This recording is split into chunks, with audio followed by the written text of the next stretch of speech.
उम्मीद करता हूँ दोस्तों आप बहुत बढ़िया होंगे। और जितने भी हमारे भाई बहन आरपीएफ और एनटीपीसी की तैयारी कर रहे हैं, दोस्तों आपको मैंने बताया था कि आपको जो है 10 मिनट शो का जो एक सीरीज में लेकर के आने वाला हूँ।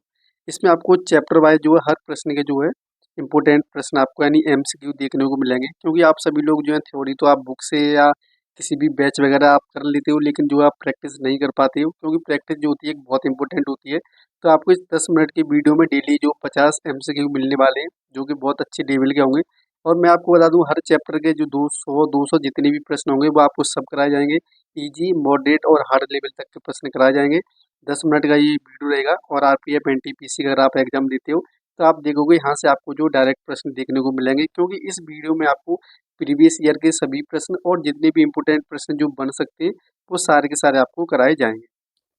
तो दोस्तों जो है आरपीएफ और एनटीपीसी स्पेशल के लिए जो हमारा 10 मिनट शो है उसका ये पहला सेट है। और आपको मैं पहला ये वीडियो थोड़ा आपको मैं इंट्रोडक्शन करा देता हूँ।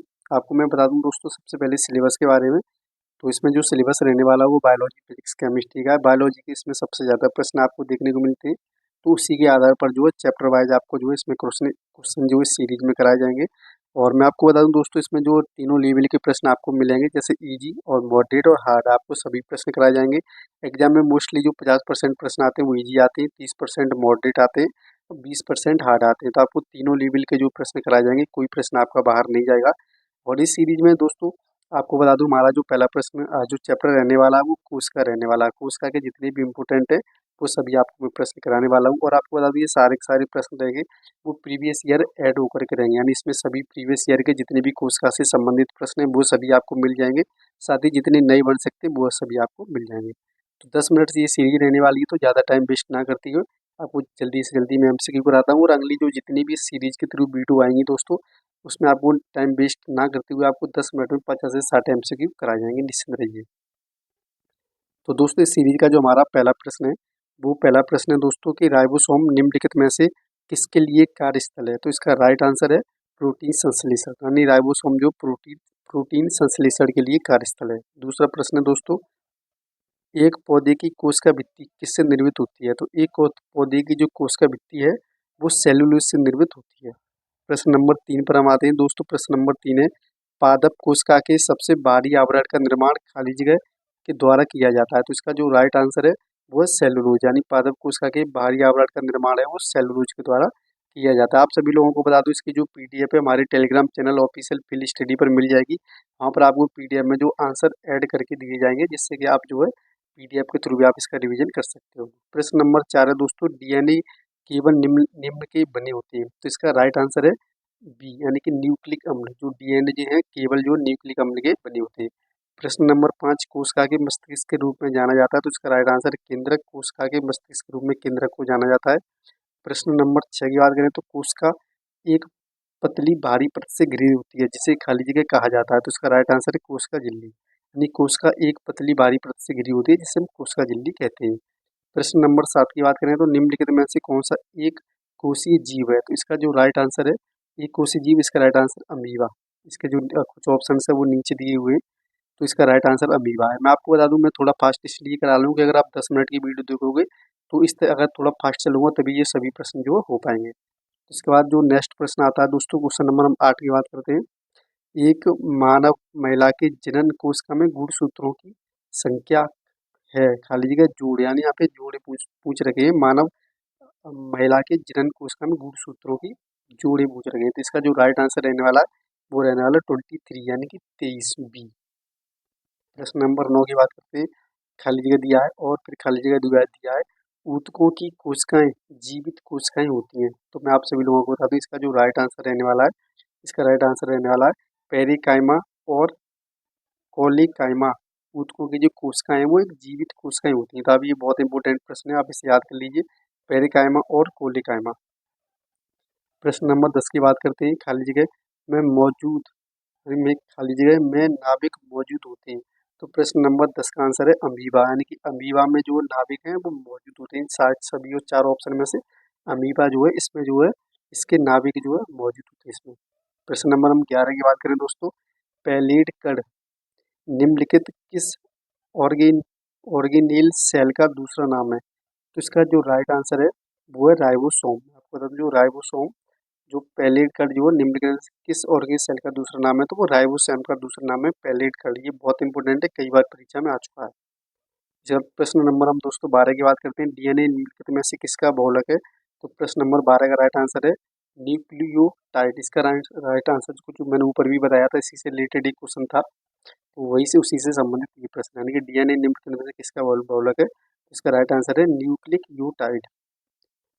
प्रश्न नंबर अब 13 की बात करते हैं। प्रश्न नंबर 13, निम्नलिखित में से कौन सी एक अकेंद्रीय कोशिका है, इसका राइट आंसर है यानी लाल रक्त कोशिकाएं। लाल रक्त जो कोशिकाएं वो एक अकेंद्रीय कोशिका होती हैं। प्रश्न नंबर 4 की बात करें, किस सेल ऑर्गेनेस को कोशिका का पावर हाउस के रूप में जाना जाता है, तो इसका प्रश्न नंबर है बी यानी माइटोकॉन्ड्रिया। तो माइटोकॉन्ड्रिया जो है पावर हाउस के रूप में जानती है, आप सभी लोगों को पता होगा ये। प्रश्न नंबर 15 की बात करें, प्लाज्मा झिल्ली है, तो प्रश्न नंबर 15 क्वेश्चन है डी यानी उपरोक्त सही। मैं आपको बता दूं, प्लाज्मा जो झिल्ली है एक वर्णात्मक परगम्य नब्बे और लिपोप्रोटीन झिल्ली, ये तीनों झिल्ली जो है के रूप में ये कार्य करता है। तो प्लाज्मा झिल्ली जो है इसका राइट आंसर होगा उपरोक्त सभी। इसके बाद प्रश्न नंबर हम 16 की बात करते हैं, निम्नलिखित में से कौन सा एक कोषीय जीव है, तो इसका राइट आंसर है अमीबा, यानी अमीबा जो एक कोषीय जीव है। मैं आपको बता दूं सभी के प्रश्न आ चुके हैं, और जितने भी जो मॉडरेट और हार्ड रहेंगे प्रश्न वो भी सभी आपको मैं इस सीरीज में करा दूंगा। आप आरपीएफ एनटीपीसी जो भी एग्जाम दोगे आपको कोई दिक्कत नहीं होगी, साइंस में आप निश्चिंत रहिए। थ्योरी वगैरह आप कहीं से भी कर सकते हो, आप में एमसीक्यू लगाइएगा, आपकी प्रैक्टिस यानी कि रेगुलर होती रहेगी। इसके बाद हम प्रश्न नंबर 17 की बात करते हैं, जीवाणुओं के आनुवांशिक पदार्थ किसमें पाए जाते हैं, तो प्रश्न नंबर 17 का राइट आंसर है बी यानी कोशिका द्रव्य में। तो जीवाणुओं के जो आनुवांशिक पदार्थ जो हैं वो कोशिका द्रव्य में पाए जाते हैं। प्रश्न नंबर 18, प्रत्येक गुणसूत्र में डीएनए अणुओं की संख्या कितनी होती है, तो प्रश्न नंबर 18 का उत्तर है ई यानी कि एक, यानी जो प्रत्येक गुणसूत्र में जो डीएनए अणुओं की संख्या होती है वो एक होती है। प्रश्न नंबर 19 की बात करते हैं, राइबोसोम खाली जगह से बना होता है। मैं आपको बता दूं ये बहुत इंपॉर्टेंट प्रश्न है, और आपने कई जगह पे ये देखा हुआ। राइबोसोम जो है आरएनए तथा प्रोटीन से मिलकर के बना होता है, तो इसका राइट आंसर होगा बी, यानी कि जो राइबोसोम है आरएनए तथा प्रोटीन से मिलकर बनता है। प्रश्न नंबर 20, यानी जीवाश्म के अध्ययन को खाली जगह कहते हैं, तो प्रश्न नंबर 20 का राइट आंसर है डी, यानी कि पिलियोन्टोलॉजी। जीवाश्म के अध्ययन को पिलियोन्टोलॉजी कहते हैं। मैं आपको बता दूं पीडीएफ के लिए आप official field study Telegram channel join कर लेना, मैं वहाँ पे आंसर के साथ डाल दूंगा, वहाँ पे आंसर ऐड कर दूंगा पीडीएफ में, निश्चिंत रहिए आप। प्रश्न नंबर 21 की बात करते हैं, निम्नलिखित में से किसे अनुमानस्कीय जनक के रूप में जाना जाता है, तो प्रश्न नंबर 21 का जो राइट आंसर है बी है जीजे मेंडल। जीजे मेंडल को जो है अनुमानस्कीय जनक के रूप में जाना जाता है। प्रश्न नंबर 22, निम्नलिखित में से किसी पादप कोशिका का रसोई घर माना जाता है, तो प्रश्न नंबर 22 का राइट आंसर ए यानी क्लोरोप्लास्ट। क्लोरोप्लास्ट को जो है पादप कोशिका का रसोई घर माना जाता है। बहुत इंपॉर्टेंट प्रश्न है, आप इसे नोट कर लीजिए। निम्नलिखित में से किसी पादप कोशिका का रसोई घर माना जाता है, तो क्लोरोप्लास्ट को माना जाता है। प्रश्न नंबर 23, कोश केंद्रक को कोशिका द्रव्य से खाली जगह द्वारा अलग किया जाता है, तो 23 क्वेश्चन नंबर 23 का राइट आंसर है E, यानी केंद्रक झिल्ली। केंद्रक झिल्ली जो है केंद्रक को कोशिका द्रव्य से अलग करती है। प्रश्न नंबर हम बात करते हैं 24 की, कोशिका के सबसे भारी आवरण को खाली जगह कहा जाता है, तो 24 का राइट आंसर है सी, कोशिका झिल्ली, यानी कोशिका के सबसे भारी आवरण को जो है कोशिका झिल्ली कहा जाता है।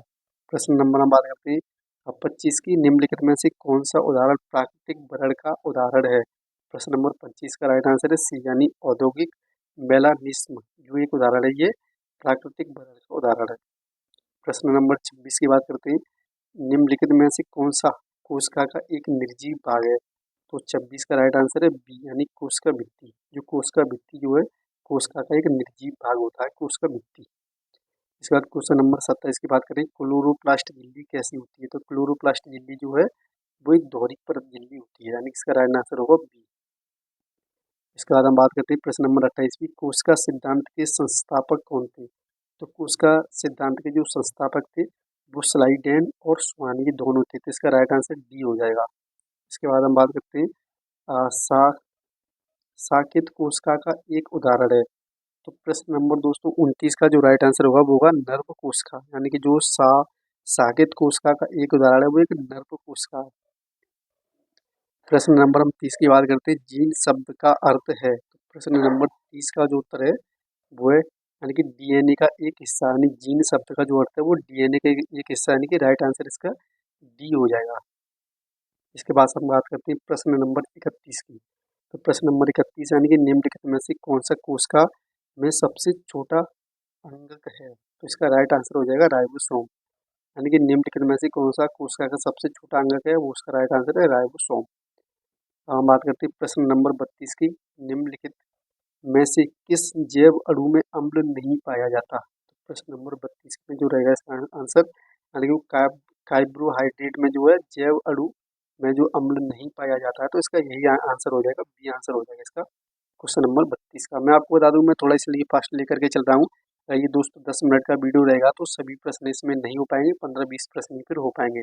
तो सिर्फ ये प्रैक्टिस के लिए, आपने अगर थ्योरी वगैरह पढ़ लिया है दोस्तों, आप इस वीडियो को जो है कि प्रैक्टिस के रूप में आप देखिएगा, तो आपको बहुत फायदा देखने को मिलेगा। पीडीएफ भी आपको टेलीग्राम चैनल पे मिल जाएगा, वहाँ से भी देख सकते हो। तो प्रश्न नंबर हम बात करते हैं इसके बाद प्रश्न नंबर 33 की। प्रश्न नंबर 33, किस वैज्ञानिक ने उत्परिवर्तन का सिद्धांत दिया? तो प्रश्न नंबर 33 का राइट आंसर रहेगा सी, यानी Hugo de Breese. Hugo de Breese ने जो है वैज्ञानिक ने उत्परिवर्तन का सिद्धांत जो है दिया था। इसके बाद हम क्वेश्चन नंबर जो 34 की बात करते हैं।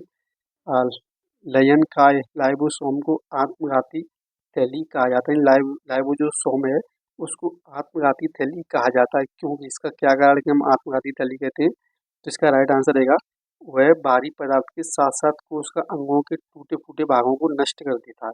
इसका राइट आंसर ये होगा, यहाँ पे ऑप्शन कुछ उल्टे हो गए हैं, तो इसका राइट आंसर ये दूसरे ऑप्शन का नहीं, सी रहेगा इसका। तो दोस्तों टाइम पूरा हो चुका है, और उम्मीद करता हूँ ये पहला वीडियो था इसलिए कुछ कम प्रश्न हो पाए। नेक्स्ट वीडियो जो आपको मिलेगा उसमें आपको 50 प्रश्न जो है देखने को मिलेंगे। और मैं यहाँ पे डिस्क्रिप्शन में आपको बता दूँ, मैं टेलीग्राम जो है लिंक ऐड कर दूंगा। टेलीग्राम आप ज्वाइन कर लीजिए पीडीएफ के लिए, आपको वहाँ पे जो पीडीएफ इसका मिल जाएगा। सभी प्रश्न उसमें ऐड होंगे, और उम्मीद करता हूँ दोस्तों ये जो सीरीज रहने वाली है सारे के सारे प्रश्न आपके जो इसमें रिवीजन हो जाएंगे, कोई प्रश्न बाहर नहीं निकलेगा। अगर वीडियो अच्छी लगी हो दोस्तों तो वीडियो को लाइक कीजिए, चैनल को सब्सक्राइब कीजिए। जय हिंद, जय भारत।